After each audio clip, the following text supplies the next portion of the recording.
亲爱的弟兄姐妹，你们好。我是玄宗的居士。今天我准备了见证。제가 계속 이렇게 중국어를 하고 싶지만은 시간이 안 돼서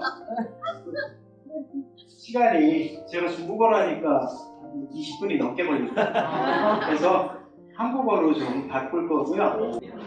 네, 저거를 참조하시면 될 것 같습니다. 저를 따라 좀 해보세요.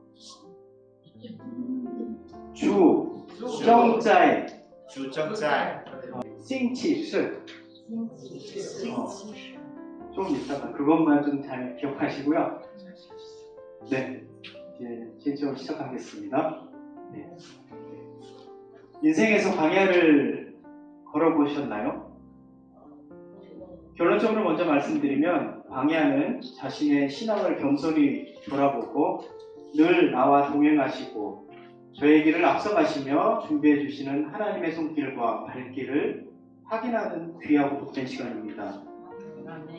먼저 저의 신앙 이력에 대해서 간단히 말씀드리고 난 후에 저의 간증을 진행하겠습니다. 저는 현종일 집사이고요. 올해 55세로 중앙교회와 중국어 예배에 총무로 섬기고 있습니다.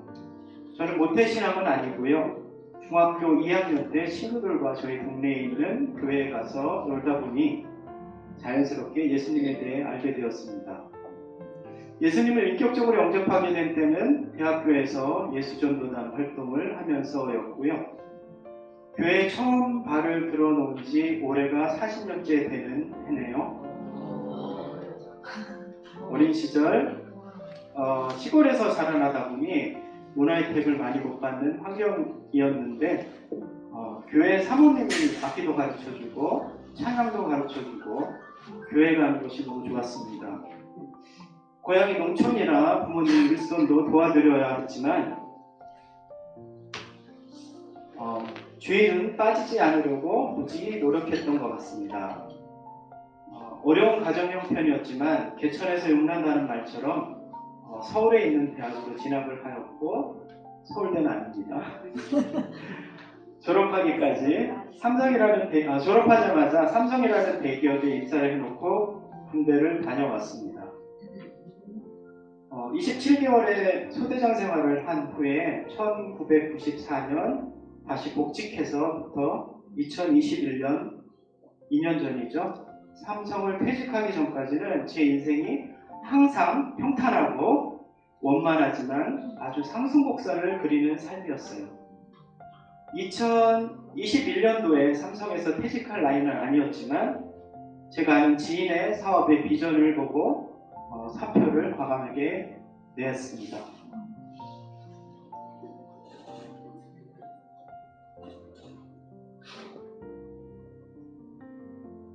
이때부터 저의 인생 곡선은 갑자기 낭떠러지로 떨어지는 듯한 생각이 들었어요. 정확히 이야기하면 퇴직하기 1년 전부터 저에게 많은 시련들이 연속적으로 일어나는 광야의 생활이 시작되었습니다.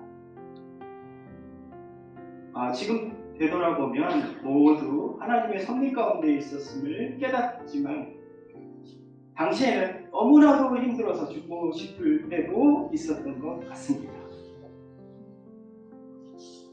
첫 번째 광야는 2020년 초 어느 날 세무서에서 전화가 오더니 세금 1억을 내라고 하더라고요. 2019년도에 살던 아파트를 팔았는데 뭐가 잘못됐는지 양도소득세와 불성실 신고 과태료를 포함한 1억 원이 넘게 세금이 나올 것이라는 세무서 직원의 말이었습니다.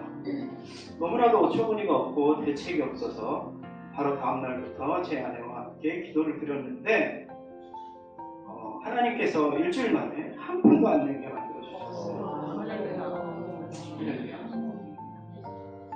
그리고 두 번째 광야는 저희 장모님이 부동산 임대차 관계로 고소를 당해서 법정에 출두하라는 내용 증명을 받으셨는데 연세가 있으시다 보니 사유인 제가 대리인으로 재판을 받게 되었습니다.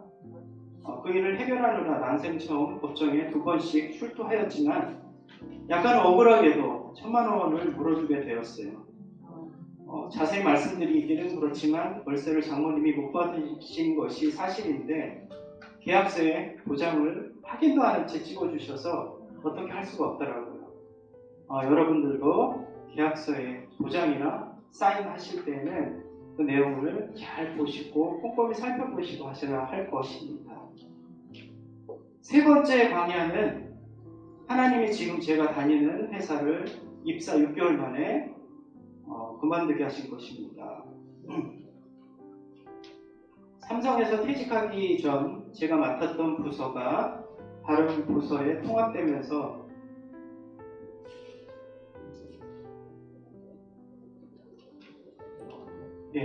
게다가 약 30년여간 근무한 직장을 관두고 쉼도 없이 바로 기도원에 들어가서 3일간 금식 기도를 하였고 근무하면서 받은 첫 열매 전부를 하나님께 드렸던 그런 회사인의 말입니다.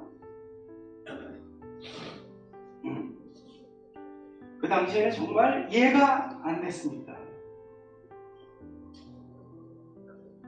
물론 대기업과 중소기업이 여러 면에서 차이가 많이 나는 것을 알고는 있었지만 업무 스트레스가 생각보다 심했고 본의 아니게 구조조정을 책임지며 수원 본사와 전라남도 연구하고 공장을 오가면서 여러 생각이 들었습니다.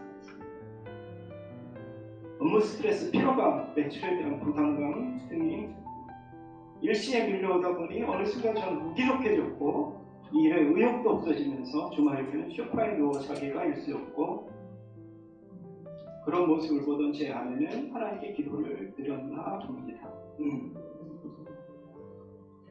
21년 11월 제가 전남 명관공장에 내려가서 혼자 사무실에 지쳐있는 모습을 화상 채팅으로 본 아내가 새벽에 일어나 기도하던 중에 하나님께서 당장 그만두라고 분명히 이야기하심을 듣고 새벽 4시간에 저에게 전화를 했어요. 지쳐서 쉬고만 싶었던 저에게는 이 말이 부식이 돼요.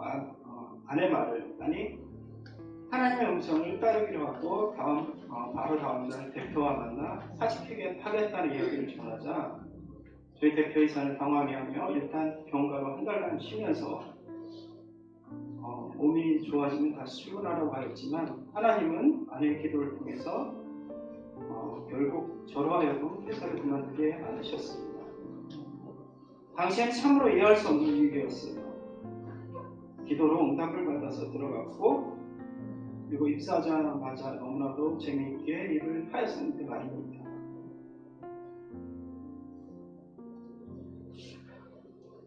당시 제가 교만해져서 하나님의 뜻을 구하기보다는 내 생각대로 하나님보다 앞서 나갔고 겸손하게 하나님의 뜻을 구하지 않고 제가 너무 교만해져서 믿는 자로서 거룩하지 못했기 때문이었던 것 같습니다.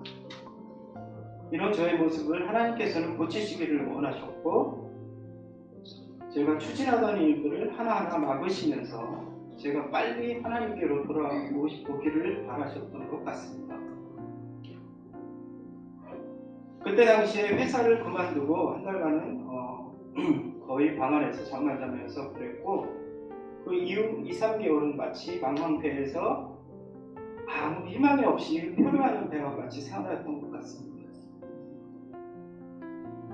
불면증과 불안감으로 정신은 피폐해져갔고 이런 현실을 피하고 싶어서 수면제를 먹을까 고민한 적도 있었습니다.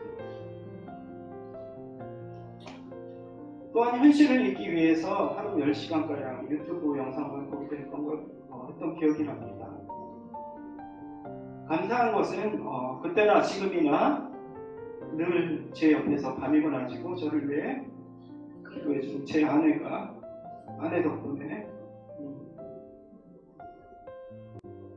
극단적인 선택이 아닌 기도의 자리, 새벽 기도를 다니면서 극복하려고 노력했습니다.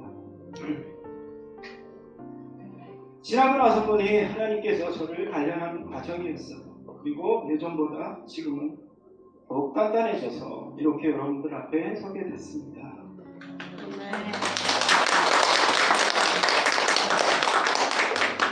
여러분, 서두에 제가 인생의 광야에 대해서 말씀드렸었는데요. 광야는 하나님을 만나는 곳이고 자신의 신앙을 돌아보는 그런 곳입니다. 언제부터인가 제 귓가와 가슴에서 떠나지 않은 찬양 하나가 있습니다. 바로 주가 일하시네 라는 곡이고요. 가사 하나하나가 저의 광야 생활을 기억하고 하나님께 감사하게 만드는 것 같아요. 가사를 들어보신 뒤 함께 찬양하고 제 간증을 마치고자 합니다. 이 찬양입니다. 그냥 제가 한글로 읽어볼게요. 중국어가 있으니까 제가 읽는 것보다 우리 미래자매가 제가 한국어로 날이 저물어 갈 때 빈들에서 걸을 때 그때가 하나님의 때 내 힘으로 안 될 때 빈손으로 걸을 때 그렇게 같이 읽겠습니다. 여호와 이르네 주가 일하시네 주가 일하시네 주께 아끼지 않는 자에게 주가 일하시네 주가 일하시네 신뢰하며 걷는 자에게 한번 같이 찬양 한번 해보겠습니다. 날이 저물어 갈 때 빈들에서 걸을 때 그때가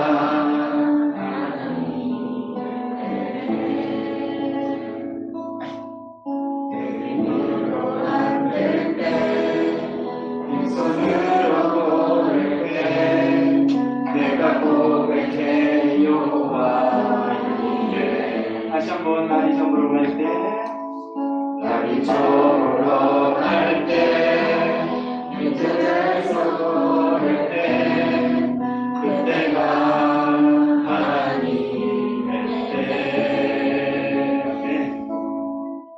내게 물어 안 될 때 빈손으로 걸을 때 내가 고백해 여호와 주가 일하시네 주가 일하시네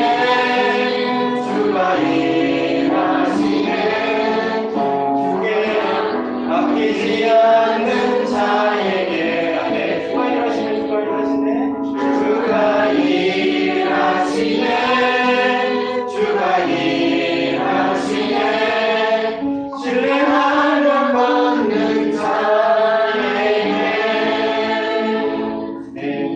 지난주 캄보디아 장기 선교를 다녀오면서 저는 이제 완전히 회복된 것 같습니다. 기도해 주신 여러분께 감사드리고요. 3년 남짓의 광야 생활을 통해 주님을 만나게 하시고 예수님과 깊은 교제를 하게 하신 하나님께 영광과 찬송을 올려드립니다.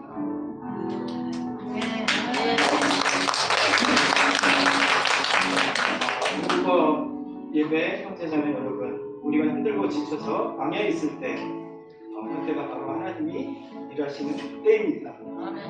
혹시 저희들 가운데 지금 광야에 서 계신 분이 계시다면 이 찬양 부르시면서 회복되시는 역사가 있기를 간절히 기도합니다.